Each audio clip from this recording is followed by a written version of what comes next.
aku arep ning kayangan. Lamet iki nggo srana wae, Yem.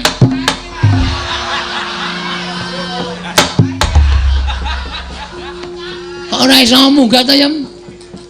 Kersane ajeng mancat apa? Sirahmu. Niki sene sirah. Padha ero sirahmu. Gedene padha.